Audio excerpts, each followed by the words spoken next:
자, 오늘 저희 채널에 또 아주 귀중한 분을 모셨습니다. 인사 한번 해주시죠. 네, 안녕하십니까. 새로운 미래 대변인 주찬미입니다. 저는 육사 60기로 인간을 했고 20년 전역 후에 올해 2월 29일자로 전역을 하고 새로운 미래에서 일하고 있습니다. 아, 반갑습니다. 그리고 군번이 어떻게 되신 겁니까? 저는 2004년도에 인간했습니다. 2004년도요? 네. 그럼 딱 20년 채우고 나오신 겁니까? 그렇죠. 이 19년 6개월 연금 딱 채우시고 19년 6개월 채우고 그래도 어디 취업을 하려면은 20년은 그래도 채워야 되니까 딱 하루도 버리지 않고 20을 꽉 채우고 그냥 바로 던지고 나왔죠. 제가 말로만 듣던 이 육사 인원들도 더 이상 바라지 않고 전역을 한다라는 얘기를 제가 많이 했었거든요, 방송에서. 네, 많이 근데 이렇게 들었습니다. 실존하는 인물을 제가 이렇게 모시게 돼가지고 조금 감회가 새롭습니다. 뭐 저의 전역이 일부 그 상호님의 영향도 없진 않았다. 네. 라고 저는 말할 수 있고요. 아, 그렇습니까? 네네. 제가 상군단에서 그 사령부에 근무할 때 작년에 상호님의 영상을 매일 보면서 위안도 삼고 또 전역을 결심할 면 있어서 또 망설임 없이 결심을 하게 된 또 이유 중에 하나였습니다. 아, 좀 분노하시는 분들 좀 많다고 들었는데 좀 그런 분위기는 없나요?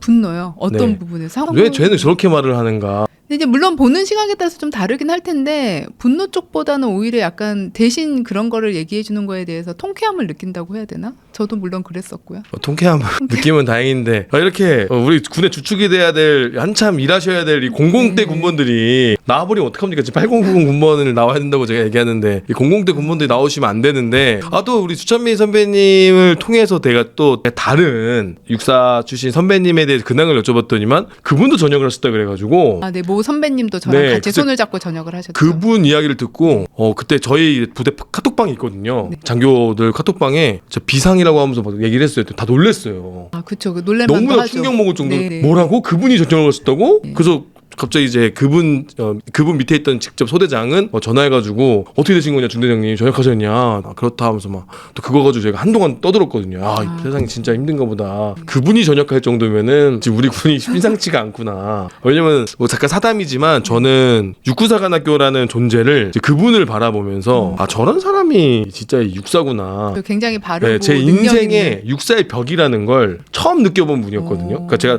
초급만 때 제 동기 중에 한 명이 그 친구도 지금 방첩사에 있긴 한데 그 친구한테도 제가 약간 쟤는 제가 진짜 뭔가 수많은 그 소위들 사이에서 그 친구가 딱 빛나 보였어 언젠가. 그래서 제가 제가 진짜 저런 애들이 육사구나라는 빛을 한번 느꼈고 그다음에 야전부대 가서 느꼈던 분이 이제 그 선배님이신데 아무튼 그 선배님이 그렇게 전역을 하신다는 것에 가히 충격을 먹었고 또 그 와중에 또 선배님 농담을 지나가는 말로 상호씨 때문이다 그 얘기를 하셔가지고 진짜 거짓말하고 그때 좀 소름이 돋았어요. 진짜 순간 저에 대한 생각도 많이 하게 됐습니다. 그 정도인가?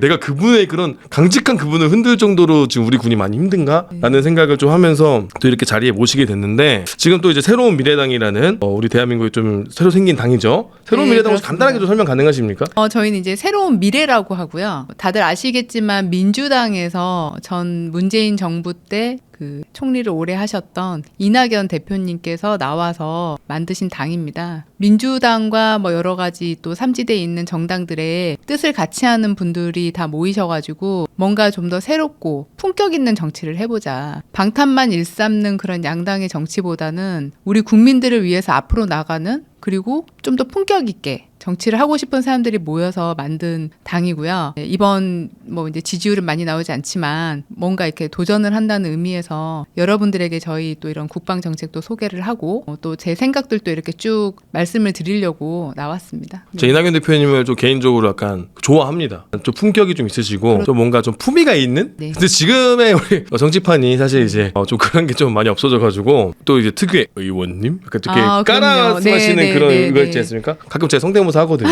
요즘 좀 이렇게 업되시려고 노력은 되게 많이 하시고 있습니다. 너무 점잖으셔서 노잼이어서 그런 거 아닌가. 네, 뭐 또 그런 생각해보면 평이 많습니다. 요즘 정치인들 네. 도파민이 좀 있는 약간 사이코키즈 살짝 있어서 잘 되는 건지 모르겠는데 저도 좀 품위가 좀 있으신데 좀 안타깝게 되셨죠. 근데 이번에 또 새로운 미래당에서 또 이렇게 준비를 하고 계신데 또 거기 대변인을 하시는 네, 우리 네. 주찬미 대변인님께서 찾아와 주셨습니다. 지금 또 오늘 저에게 좀 해주실 얘기가 있다고 해서 이렇게 자리를 모시게 됐는데 이제 갓 전역하셨잖아요. 네. 갓 전역한 이제 중령으로 전역하셨죠. 네, 중령으로 전역했습니다. 같습니다. 보통 다른 사람들이면 중령이면 그냥 일단 최대한 버티고 그렇죠. 버텨서 네네. 최대한 연금을 끝까지 간 다음에 이제 네. 하는데 이런 과감한 결단도 좀 놀랍긴 한데 네. 중령으로 근무하시면서 좀 느꼈던 우리 군의 이제 변화해야 될 부분에 대해서 좀 고민을 좀 많이 하신 것 같아요. 좀 네. 어떤 내용이 좀 있을까요? 일단은 뭐 분야별로 너무 많죠. 변해야 될 분야는 너무 많지만 뭐 그렇다고 다 바꿀 수는 없고 우리가 이제 할 수 있는 것부터 조금씩 바꿔 나가자라는 생각을 가져야 되는데 일단 저는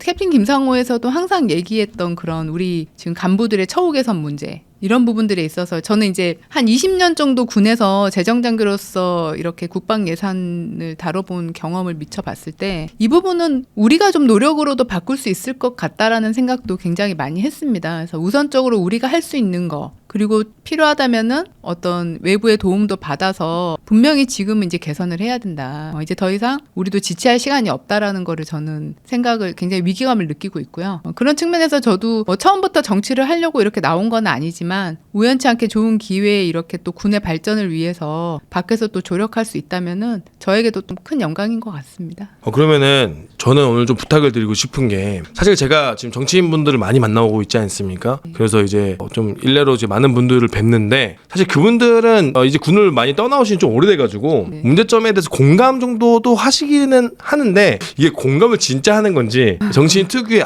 그런가요 하는 네. 공감인지 모르겠지만 일단 관심을 가져주는 거 일단 자체로 보면 감사하지만 우리 그래도 주찬미 대변인 엊그저께까지만 해도 전투복을 입었단 말이죠. 네. 근데 전투복을 벗은 상태니까 정말 이 군의 문제점에 대해서 신랄하게 알고 계실 것 같아요. 네. 그래서 본인이 생각하는 것 좀 개선점에 좀 구체적으로 좀 어떤 게 좀 있는지 네. 얘기해 주시면 좋을 것 같아요. 네, 제가 일단은 기존에 논의가 됐던 것들을 먼저 말씀을 드리자면은 그 캠프와 저는 굉장히 동의를 하고 있습니다. 네. 뭐 제 사례를 잠깐 들어서 말씀을 드리자면 제가 이제 상군단으로 처음에 분류가 났을 때 솔직히 말씀드리면 좀 짜증났었습니다. 그렇잖아요. 다들 상군단을 뭐 가고 싶어서 뭐 장교들 입장에서 가는 부대는 좀 아니다 보니까. 근데 이제 짜증은 났지만 한편으로 좀 기대를 했던 게 그래도 강원도니까 뭐 숙소 문제나 뭐 이런 것들은 좀 괜찮겠구나라고 일말의 기대를 했었는데 의외로 거기도 집이 부족해서 대기를 해야 되게 열악하더라고요. 그러면서 드는 생각이 어떤 뭐 예를 들어서 독신 숙소나 뭐 간부들이 사는 관사나 이렇게 비교를 해보면 강원도면 좀 더 크게 지어줘야 되는 거 아닌가? 왜냐면 이제 뭐 강원도에는 주로 관광 목적으로 오시는 분들도 많기 때문에 한 번씩 그래도 강원도 근무하면 뭐 친척들이나 부모님들 뭐 이렇게 한 번씩 놀러라고 해서 뭐 40평형대 이런 집 이렇게 보여드리고 약간 펜션처럼 살고 있는 모습을 보여드리면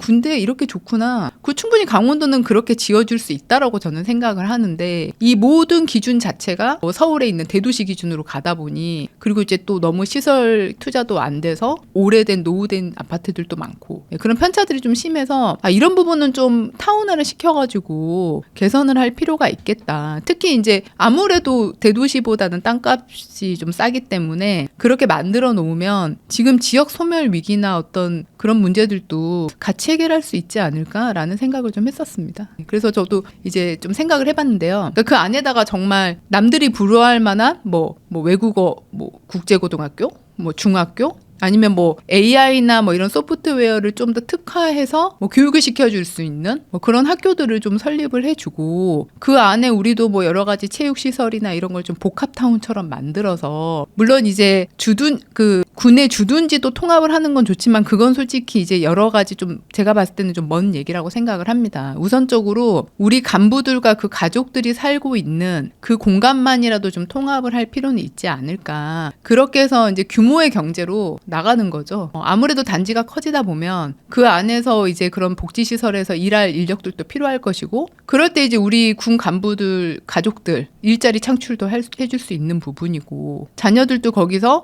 예를 들어 부부군인이나 뭐 홀로 자녀를 양육해야 되는 뭐 예를 들어 여군들 같은 경우는 같이 사는 경우들이 많지 않기 때문에 홀로 이렇게 자녀들을 양육하는 경우도 있는데 그럴 때 뭐 갑자기 부대 비상이 걸렸거나 훈련 기간이면은 아이들을 마음 놓고 맡길 수 있는 뭐 이렇게 24시간 케어센터나 돌봄센터를 운영을 해준다던가 이런 식으로 좀 확장을 시켜 나갈 수 있지 않을까 저는 그렇게 생각을 합니다. 한마디로 이제 약간 캠프화 전 단계인 타운화, 그렇죠. 타운화 정도를 숙소 말씀하시는 정도는 거고. 타운화를 하고 네. 캠프화는 이제 꼭 됐으면 좋겠습니다. 됐으면 좋겠는데 그거는 이제 좀 더 노력을 해보고 그죠, 그 작전상에 또- 작전 계획과 또 이렇게 여러 가지가 또 맞물려 있는 부분이다 보니까 네. 그거는 이제 나중에 또 고민을 좀 더 해봐야 되지 않을까 싶습니다. 지금 아까 타운화를 말씀해 주셨는데 제가 얼마 전에 그 진해를 다녀왔어요. 네, 그저께 네, 그렇죠. 진해를 가서 간 김에 또 해군들의 숙소를 한번 쑥 둘러봤습니다. 아, 네네네. 또 차로 돌아보면서 구경을 좀 했는데 그 느낀 점이 해군들은 타운화가 되어 있거든요. 그렇죠. 아파트 단지가. 네네. 그러니까 해군들이 지금의 불만사항이 그건 물론이니까 뭐 배 타고 함정이 타고 퇴근도 못 하고 일이 너무 많고 수당이 없어서 너무 힘들다 그런 얘기는 하는데 해군들의 입에서 숙소가 힘들다, 숙소가 부족하다, 뭐 대기가 너무 길다. 물론 대기가 긴 것도 네, 있지만 네, 네. 그런 이야기가 안 나온다라는 게 해군의 차이점이라는 거예요. 네. 그럼 해군들은 뭐 수당 문제만 좀 해결되면 더 오래 복무할 사람이 그렇죠. 있다라는 얘기인데 우리 육군은 지금 모든 게 지금 저희는 다 사는 것부터 당장 네, 힘들죠. 사는 것부터 가족들부터 다들 괴로워하니까 지금 이런 악순환이 좀 되고 있는데 타운화 이것도 꼭 되면 좋죠. 네, 그러니까 이런 저는- 거를 국방위에서 이거를 맞아요. 사실 어필을 강하게 해야 되는 거거든요. 현실을 알아야 어필을 그쵸. 하는데 모르다 보니까 그냥 공연불로 끝나는 경우들이 많은 것 같습니다. 그러니까 왜냐면 왜 모르냐 또 고민을 해보면은 지금 국방위 가시는 분들이 요번에 또 이제 국민의힘에서 보면은 방선현 장군님께서도 아마 들어가실 것 같아요. 국방위 네, 잘하면. 네. 그러면 이제 그분들은 다 장군 출신들이다 보니까 관사를 대길 안 하지 않습니까? 장군들은 뭐 다 풀케어 서비스 아닙니까? 장군들은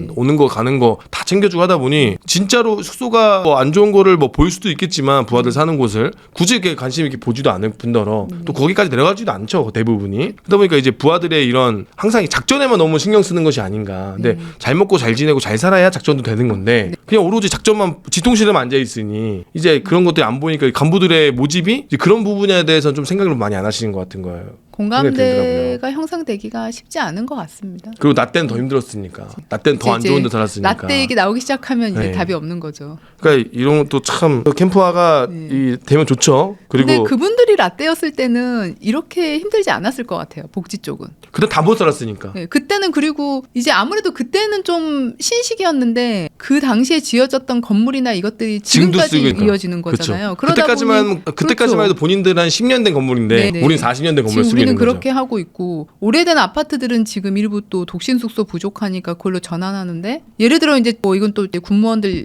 또 얘기를 또 할 수 있는 기회가 있는지는 모르겠지만 네. 저희 상군단 같은 경우에는 군무원들이 오면은 오래 버티시지를 못해요. 그렇죠. 그 이유도 저는 이해가 가는 게 그 상군단 같은 데는 아파트가 없습니다. 없어요. 네. 그러니까 숙소를 주지 않으면은 내가 월세나 전세를 살고 싶어도 살 수 있는 아파트가 없어요. 아파트나 빌라도 없어요. 그렇다 보니 이제 궁여지책으로 어디 민박집 이런 데 이제 들어가서 사시는데 솔직히 이제 그런 데는 뭐 하루 이틀 여행으로 와서 잘 수는 있지만 생활을 계속 할 수 있는 공간은 조금 아니거든요. 네네. 아무래도 시골이다 보니까 좀 열악하기도 하고. 근데 그런데 한 달에 뭐 50만 원씩 이렇게 뭐 70만 원씩 내고 산다는 것 자체가 예를 들어 구급 기준으로 봤을 때는 그게 굉장히 좀 부담되는 거거든요. 그러니까 대부분 이제 이렇게 할 거면 그냥 여기서 안 하겠다라는 생각을 가지기도 하고 또 요즘 또 군무원들에게 또 요구하는 또 그런 역할들이 점점 더 많아지다 보니까 그만두시는 분들이 많죠. 저는 그거 보면서 되게 안타깝더라고요. 저희 물론 이제 독신 숙소로 오래된 걸 지원을 일부 해주는데 그것조차도 대기가 많고 거의 뭐 1인 2실이나 1인 3실을 써야 되는데 뭐 우리가 뭐 초급 장교 때나 어렸을 때는 또 그렇게 뭐 살 수 있지만 군무원 쪽 이제 나이가 돼서 그렇게 같은 방이나 공간을 뭐 2명, 3명이 같이 쉐어하면서 산다는 것 자체가 너무나 스트레스도 받고 좀 힘들죠.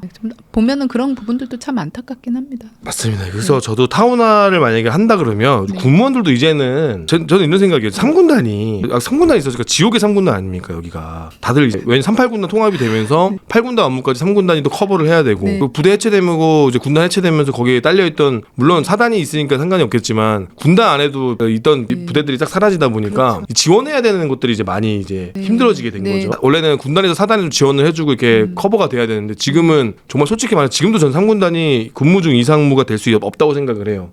매우 이상이 있을 거라고 생각이 듭니다. 네, 네, 네. 간부들도 실제로 이렇게 얘기를 하고 많이 지쳐가고 있는 것 같습니다. 대놓고 여단장이 우리는 주 6일제다라고 얘기하는 부대가 있는 곳이 제 3군단 지역이니까요. 그래서 간부들은 거기는 지금 주 5일제가 아니에요. 주 6일제 당연하게 됐어요. 너무 안타깝습니다. 그렇다고 해서 보상이 되느냐? 여긴 또 GOP가 또 아니란 말이죠. 네. 100시간도 안 해주고 그러다 보니까 이게 뭐 보상 없는 그냥 희생인 거죠. 그래서 최소한 이 3군단만큼은 빨리 예산을 투입을 해서 타운하든 캠프하든 빨리 이거 진행을 해서 여기 있는 사람들한테는 최소한 좋은 숙소, 좋은 곳이 돼야 물론 3군단이 지역적으로는 안 좋지만 그래도 우리 가족들이 살기에는 좋은 숙소도 있고 네. 그리고 군무원들도 여기 숙소가 해결돼서 네. 오히려 차라리 다른 데 가고 싶지 않다라는 네. 얘기가 나오는 군단이 된다면 이게 기피 지역 아닙니까 솔직히. 그렇죠. 군단은 네. 기피가 아니고 거의 혐오 지역인데 혐오 지역. 군무원도 정말 답이 없어요. 제가 그 군생활하면서 여러 군데를 돌아다녀봤는데요. 보통은 뭐 여단이나 사단급에서 상급 부대를 많이 가고 싶어 하시잖아요. 근데 이상하게 상군단은 사단에서 군단을 안 오려고 해요.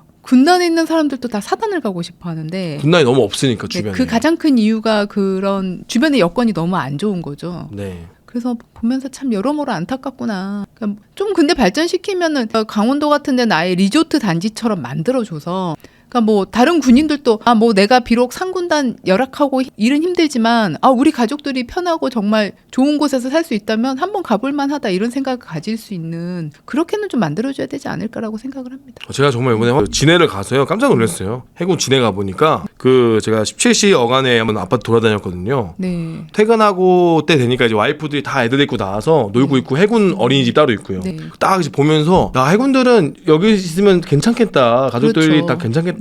그 느낌이 들고 이제 그때 당시 아차참술이라는 그 친구 영솔이랑 같이 갔었는데 그 친구가 진짜 진해는 해군들은 그런 걱정은 없다고 숙소에 대해서. 그러니까요. 가족들만이라도 행복하게 그렇죠. 사는 걸 보니까 정말 좋더라고요. 그러니까 정말 요즘 아파트랑 비슷해요 수준이. 아이들 노는 공간이랑 차 다니는 공간 따로 분리되어 있고 그래서 우리 육군도 이 정도만 된다면 이 정도 타운하면 된다면 좀 그래도 가족들 놀러 오거나 누구 왔을 때 괜찮다라는 생각이 들 것 같다. 근데 물론 그런 숙소가 있는 곳들도 있죠. 다 그런 건 아니지만 너무 소수니까 너무 일부니까. 맞아요. 그러니까 3군단만큼이라도 이렇게 먼저 시작을 좀 해주면 좋지 않을까라는 생각을 했는데 또 그런 아이디어 제시해 주셨고요. 또 어떤 게 있을까요? 그런데 이거와 좀 연계된 건데 뭐 이런 타운화를 마냥 할 수가 없잖아요. 요즘 같은 상황에서. 그래서 이제 물론 이렇게 상군단처럼 좀 열악하고 사람들이 많이 살지 않는 지역은 타운화를 추진을 하고 서울이나 뭐 대구같이 이런 대도시들은 이제 타운화를 할 수 있는 여건은 안 되니까 빨리 이제 민간 아파트들 미분양 나는 민간 아파트들을 좀 매입을 적극적으로 해서 저희 군인들도 새로운 새 집에서 좋은 여건 속의 아파트를 좀 살 수 있었으면 좋겠습니다. 뭐 미분양 해소 대책도 될 수 있겠고요. 그다음에 우리 군인들 입장에서도 뭐 그렇게 좀 가서 지금 대도시 같은 경우는 뭐 1년이 지나도 대기가 너무 길어서 들어가지를 못하는 경우도 굉장히 많기 때문에 그런 거 일부 좀 해소를 해줘야 된다라고 저는 생각을 하고요. 그다음에 이제 이거와 연계해서 지금 가장 문제가 되고 있는 전세자금 부분도 저는 이제 좀 해결을 해야 된다라고 생각을 하는데 제가 생각하는 전세자금을 해결하는 방안은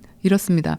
무조건 지금 무이자로 전세자금을 저희가 무이자가 아니라 원금 대부가 아니고 그 원금에 대해서 이자를 은행에서 이렇게 우리 군이 지급을 하는 그런 체계인데 그 이자를 지급할 돈이 지금 없어서 전세자금 대부가 제한이 되는 거거든요. 근데 우리가 이제 가칭 군인연금공단을 하나 만들면 전 좋을 것 같다는 생각을 합니다. 어떤 개념이죠? 그러니까 지금 공무원연금관리공단도 보면은 공무원 연금을 관리하고 뭐 그런 연금 뭐 주기도 하고 여러 가지 서비스를 제공을 하면서 거기서는 추가적으로 복리후생 사업이나 이런 것들을 같이 합니다. 그러니까 뭐 쉽게 말하면 우리의 재정관리단이랑 복지단이 약간 합쳐진 개념이라고 볼 수 있죠. 그래서 우리 군도 그런 경영 개념을 좀 도입을 해서 무이자가 아니라 그냥 한 1, 2% 아주 저리로 그 돈을 재원으로 해서 대부를 해주고 또 그 이자를 받아서 또 운영을 하면서 또 그 덩어리를 키워나가면서 이게 계속 선순환이 되도록 그러면 굳이 그게 뭐 예산이 편성이 안 됐다고 해서 줄어들고 왜냐면 이 전세자금이라는 거는 그렇게 막 안정적이지 않게 막 그 정책에 따라서 이렇게 좌지우지 되면은 실제로 살아야 되는 사람들 입장에서는 불안정해서 살 수가 없습니다. 그러네요. 그래서 그거를 안정적으로 가져갈 수 있도록 그러니까 예산의 뭐 포션이 50%다. 그럼 나머지는 이 운영을 통해서 전세자금 대부를 계속 회전시켜가지고 또 그 수수료 그러니까 이자를 받으면은 그 돈을 또 재원으로 해서 또 다른 사람에게 전세자금 대부를 해주고 이런 식으로 좀 운영을 좀 해야 되지 않을까. 네. 그거와 마찬가지로 이제 제가 생각을 했던 건 이게 이제 계속 제가 혼자서 말씀을 계속 많이 드려도 될지 모르겠는데 우리 지금 복지 쪽도 지금 문제가 많습니다. 지금 전역해서 연금을 받으시는 분들은 점점 늘어나고 있고요. 또 현역들도 계속 그러니까 계속 현역이었던 분들이 늘어나서 실제로 우리 복지 시설의 혜택을 받아야 될 인원들은 계속 늘어나고 있습니다. 근데 지금 우리 군에서 운영을 하고 있는 어떤 뭐 콘도나 뭐 체력 단련장이나 이런 것들은 항상 그 숫자가 제한이 돼 있어요. 근데 이런 부분들을 단순히 예산에만 의존을 할 게 아니라 저는 이제 이런 생각을 하거든요.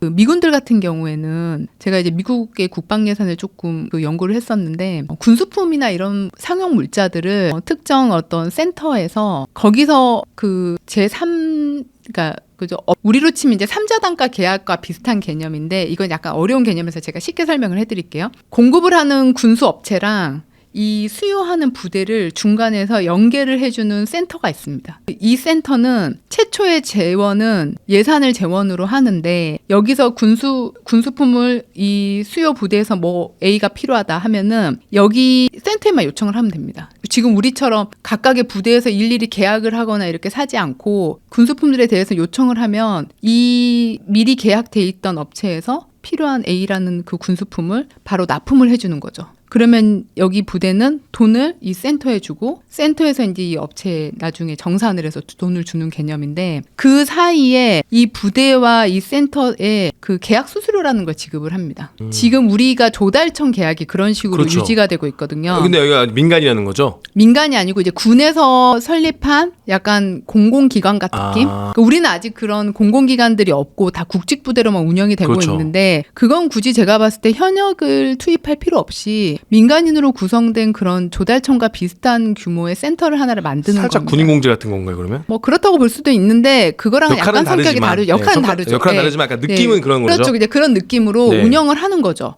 그러면 우리가 지금 뭐 예를 들어 급식 개혁을 통해서 지금 급식도 조달청에다가 우리가 수수료를 주고 지금 뭐 납품을 받고 있거든요. 네. 근데 그 계약 행위라는 거 자체가 우리도 뭐 재정관리단이 있으니까 계약에 대해서는 뭐 조달청과 다를 바 없이 전문성을 갖추고 있는 상태고 또 복지단의 유통 구조가 다 갖춰져 있잖아요. 네. 그래서 이 둘이 결합을 하면은 우리가 뭐 예를 들어서 고춧가루가 필요하다 이러면은 그 여기 이 센터를 통해서 고춧가루를 요청을 하면은 그 관련돼 있는 업체가 가서 고춧가루를 납품을 하고요. 우리는 그 고춧가루에 대한 대금에 플러스 계약 수수료를 여기다 지급을 하는 거죠. 그러면 이 센터는 대금은 고춧가루 대금 지급을 하고 나머지 있는 그 수수료를 가지고 운영이 되는 겁니다. 제가 말하고 싶은 부분은 이 계약 수수료들이 생각보다 금액이 굉장히 크고요. 그 금액들을 가지고 우리가 복지 재원으로 활용을 할 수 있죠. 왜냐하면 우리 지금 복지 기본법이 있기 때문에 뭐 별도의 법률을 더 만들 필요도 없이 이 조직들을 잘 활용을 한다면은 이 나와 있는 그 수수료가 우리 국방 예산 거의 뭐 지금 59조 정도 되는데 그 국방 예산의 일부가 자꾸 수수료나 이런 걸로 외부로 유출되지 않고 우리 안에서 선순환 구조로 계속 도는 구조인 겁니다. 네. 그러니까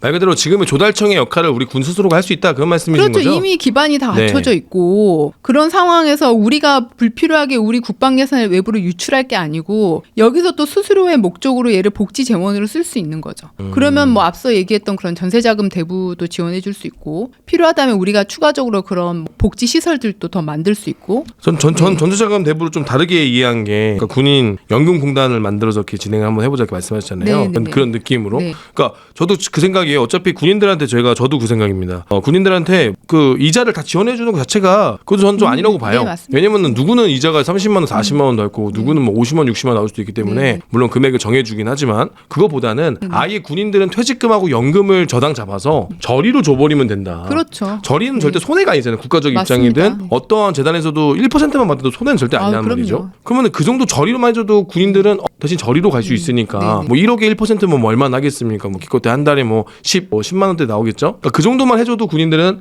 불만이 없을 거다. 네. 군인들이라는 이름으로 저리로 나오는 거니까 대신에 나의 퇴직금과 나의 연금이 저당 잡혀 있는 사람들인 네네. 거죠. 그래서 짧게 하는 사람들은 이제 좀 문제가 될 수도 있겠죠. 그런 이제 그런 부분들은 좀 더 보완을 하면 되는 거고. 사실 근데 그게 군인공제가 좀 그 역할을 하고 있긴 하죠. 사실은. 근데 이제 완벽하지 역할이 굉장히 미비하고 아직 잘 활용이 안 되니까. 활용도 안 되고 네. 그렇게 이자율이 그렇게 높지도 낮지도 않고 않고요. 낮지도 네. 않고 시중 뭐 1금융권 수준이니까 네, 그러니까 솔직히 부담되죠. 그 정도 네, 맞아요. 부담되고요. 그래서 이제 우리 지금 뭐 훈령상에 뭐 지역마다 급지를 나눠가지고 뭐 돈을 정해놓긴 했는데 뭐 항상 저도 이제 전세자금 대부를 몇 번 받아봤지만 좀 많이 부족한 경우들이 많습니다. 많이 부족하죠 항상. 네. 근데 그거를 굳이 그럴 필요가 없이 우리 지금 은행에서 전세자금 대부 받듯이 거기 시세의 80%를 무조건 주는 거고 1% 정도 이율을 받는다면 군인 입장에서 내가 이제 그거를 부담할 수 있는 어느 정도의 범위까지 본인이 이제 계산을 해서 그에 맞는 집을 얻겠죠.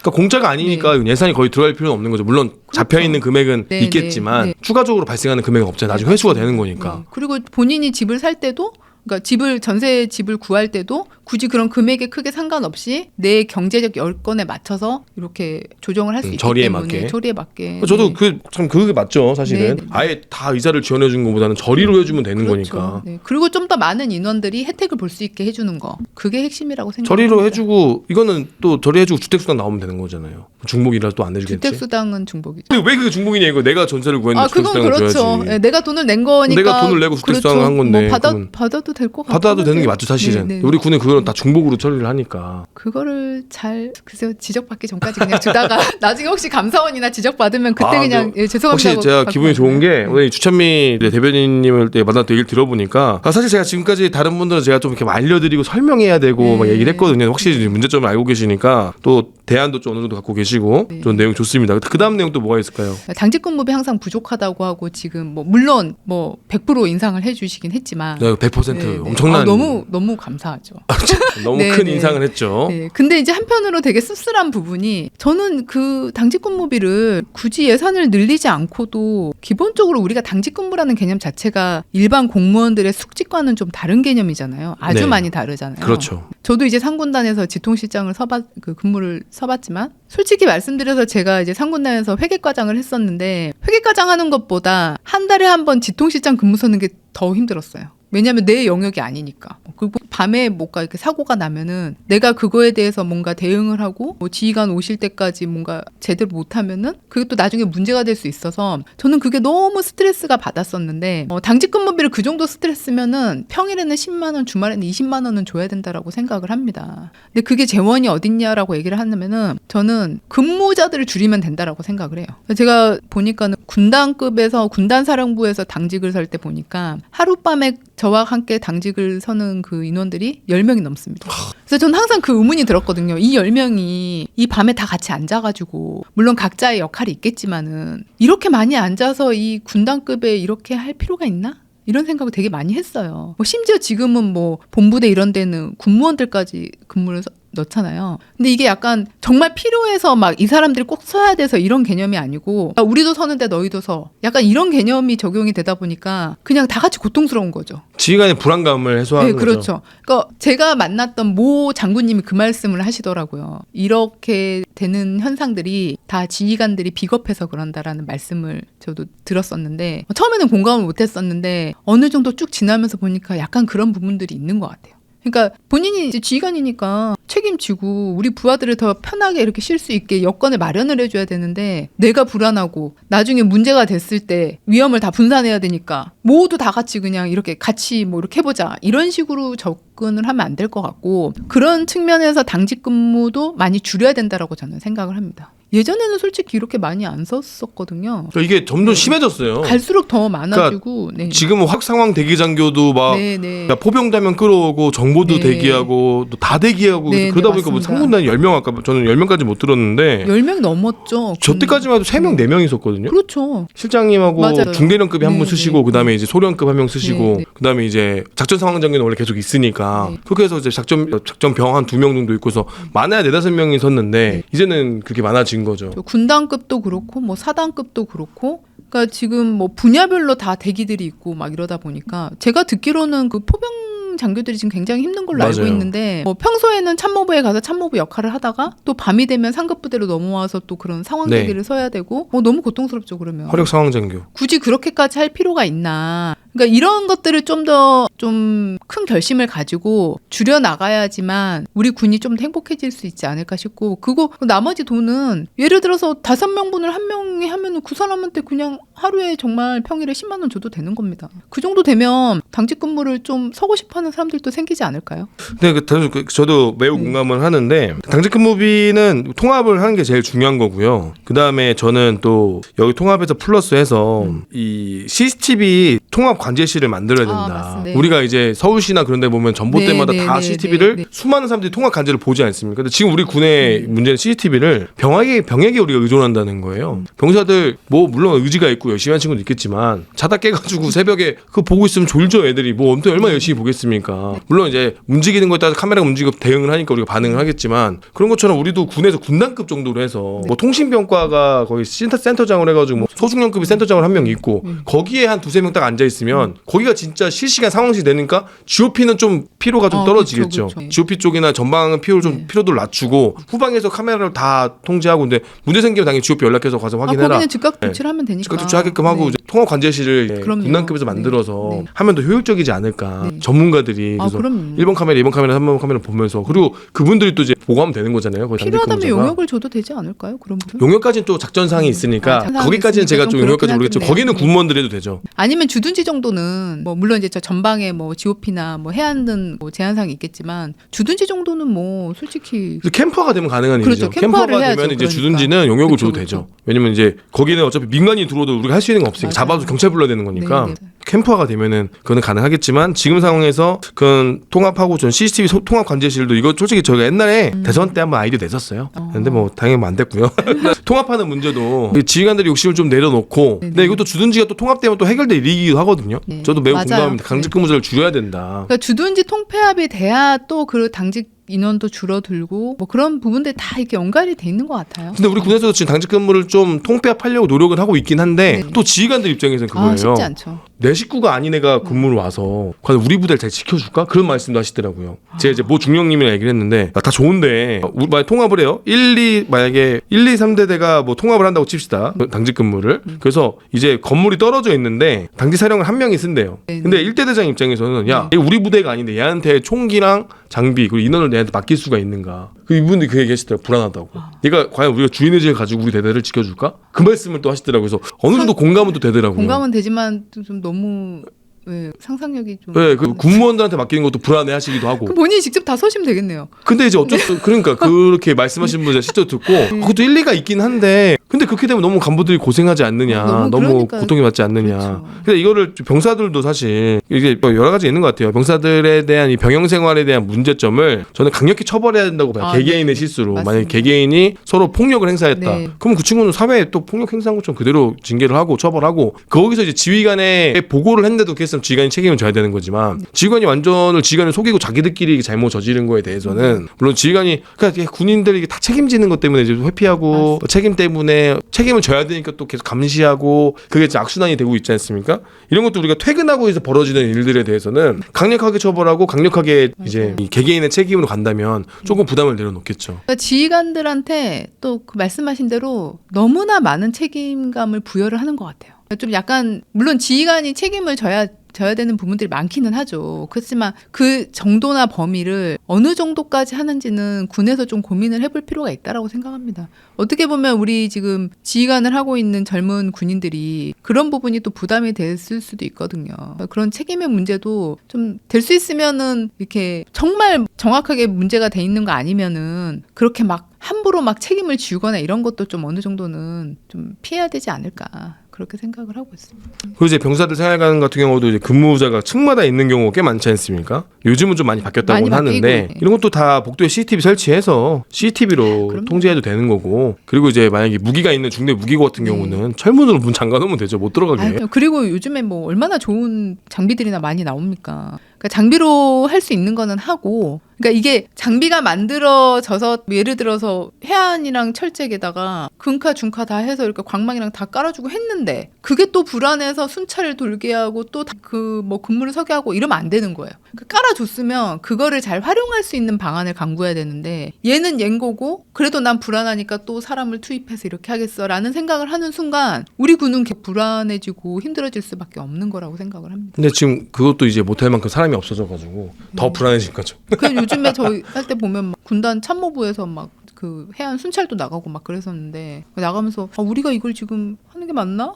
나가라고 하니까 나가긴 하는데 가서 내가 뭐 볼 수 있는 게 있나? 뭐 이런 생각도 들고 이게 무슨 의미인가라는 생각도 많이 들죠. 지금 3군단에서 마지막 근무하셨는데 거기도 보직률 많이 심각하죠? 저희 심각하죠. 그리고 저희는 아까도 말씀하셨지만 2개 군단이 통합이 되면 일이 줄어야 되는데 일은 그대로 오고 사람도 뭐 거의 그대로다 보니 혼자서 이제 2배의 몫을 그치, 2인분을 해야 하는 되는 거죠. 그러니까 거기 남아있는 사람들은 진짜 너무 고통스럽죠.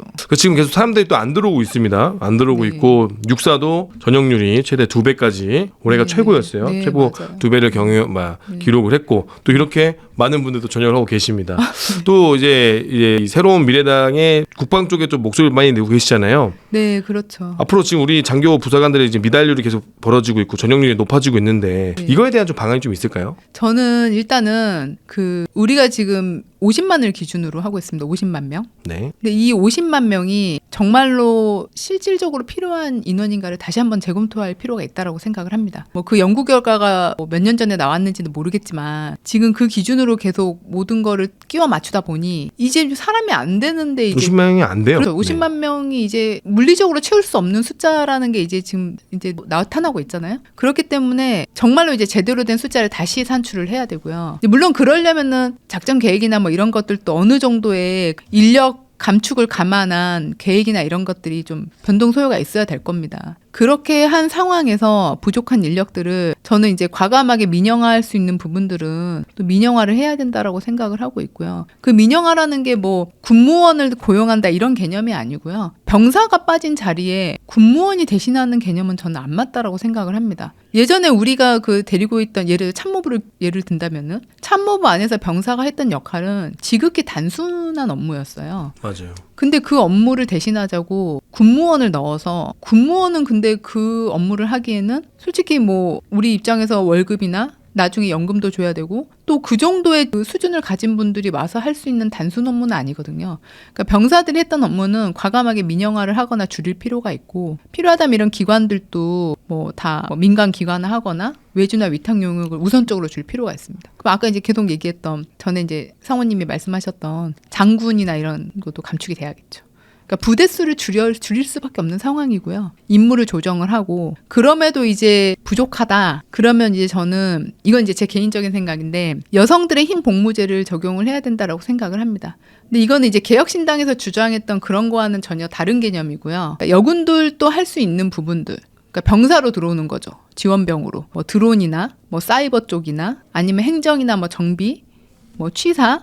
그러니까 뭔가 이렇게 강인한 체력이 아닌 본인의 기술이나 능력으로 할 수 있는 그런 분야에 있어서는 병사들의 자리도 어느 정도 여성들에게 개방을 해주고 근데 대신에 이제 우리가 고민을 하는 부분이 크게 2가지잖아요. 과연 여성이 들어왔을 때 우리의 국방력이 강화가 될 것인가. 저는 이 부분에 있어서는 굉장히 중요한 부분이라고 생각해요. 어차피 우리가 지금 징병이나 모병에 대한 논의를 어떤 평등이란 가치로 지금 판단할 게 아니라 우리는 특수한 조직이기 때문에 일단은 강해야 되고 싸워서 이겨야 되는 거라 우리의 전투력에 도움이 안 된다면 굳이 그렇게까지 여성을 받아들일 필요는 없지만 일부 우리 안에서 여성이 역할을 할 수 있는 부분은 개방을 해야 된다라고 생각을 하고 있고 근데 이제 그렇게 되면은 그럼 여성들이 들어오게 되면 어떤 주둔지의 숙소 문제나 이런 건 어떻게 할 것이냐에 대한 그런 질문에 대해서는 저는 이제 지금 상근 예비역들이 지금 대부분 현역화되고 있습니다. 그 복무 기준 자체가 완화가 되면서 그 상근 예비역의 자리를 우선적으로 그런 여군들이 채우는 건 어떨까라는 생각을 했습니다.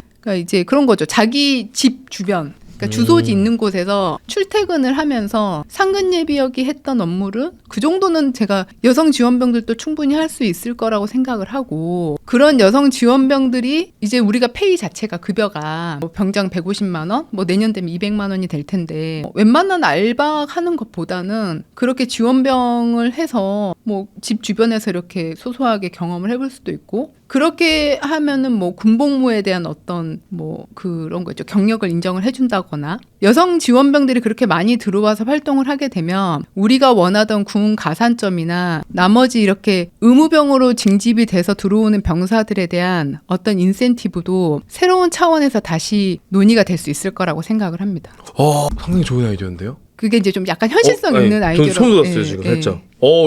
제가 생각 못한 거였거든요. 네. 저는 항상 여군들이 만약에 우리 군에 지금 당장 들어오게 된다면 당장 지금에 있는 우리 여군들도 화장실이 없어서 그렇죠. 여군 휴게실에 있는 화장실을 6-7명이 돌려가면서 네, 쓰며 네. 뭐 그 남군들이 이런 마음 속에 남군은 휴게소 없는데 왜 여군들이 휴게실이 있냐 얘기하는데 네, 네. 그게 아니라 여군들의 휴게실은 탈의실의 개념과, 물론 휴게실도 쓰긴 하지만 탈의실의 개념과 화장실의 개념입니다. 네, 맞습니다. 사실 거기가 그렇게 좋진 않아요. 좋진 않아요. 네, 그리고 네. 다 여군들은 별도의 비용을 냅니다. 네. 그거를 유지하기 위해서. 네, 네. 청소도 하고요. 5,000원이든 10,000원이든 내가지고 거기 뭐 정수기든 뭐든 쓰려고. 왜냐면은 아무래도 여성이다 보니까 옷도 갈아입어야 되고 화장실도 써야 되고 개인 네. 프라이버시가 또 다르기 때문에. 그래서 그 생각을 하면서 여군들이 들어온다 그러면 오히려 예산이 지금 남군한테도 쓸 돈도 없다고 난리인데 더 힘들어질 거다라는 생각을 했는데, 그 대안을 상근 예비역을 생각 못 해봤어요. 네. 상근 예비역처럼 출퇴근하는 병으로 만들어주면 되는 거 아니냐. 그렇죠. 출퇴근을 하게 해주면. 이거를 제가 센세이션한 걸 지금 너무 충격적이에요. 제가 왜 이 생각을 네. 못했을까. 그래서 이제 그렇게 되면 어떤 여성들도 군복무에 대한 부담을 덜 할 수 있죠. 왜냐하면 그 내무 생활이나 이런 거에 대한 부담도 그러니까요. 있거든요. 근데 이제 그런 거를 원천적으로, 그러니까 솔직히 우리 입장에서는 사람을 데려다 쓰는데 또 다른 비용이나 걱정이나 고민거리가 생기면 안 되는 거예요. 지금 상황에서는. 그러려면 가장 우선적으로 활용할 수 있는 거는 저는 지금 상근 예비역의 자리를 채우는 게 어떨까. 이런 그리고 비어있는 생활관이 많을 거예요. 지금 민원들 많이 그럼요. 빠지니까 생활관에 근데 관물당 침대 넣어주되 전시 상황이나 긴급 네, 상황에서는 그렇죠. 안에서 잘 수 네. 있게 해주고 네. 하지만 평시에는 거기 자면 또 부담이 되니까. 그거는 안 되고요. 그 상근 예비역의 개념으로 일단 그러니까 접근을 그런 하는 게 개념으로 좋을 상근 것 예비역들도 이제 훈련이나 그럴 때는 네. 생각 못할 수도 있으니까요. 그렇죠. 근데 네. 이 개념을 제가 생각을 못했는데 이 개념 되게 괜찮네요. 마음에 드세요? 살짝 트는 건데 네. 이 개념을 제가 생각 못했어요. 네. 상근 예비역 개념으로 여군들도 할 수 있는 분야에 대해서 도전을 하고 그럼요. 기회를 주고 이분들 이제 이 군에서 군 가산점제와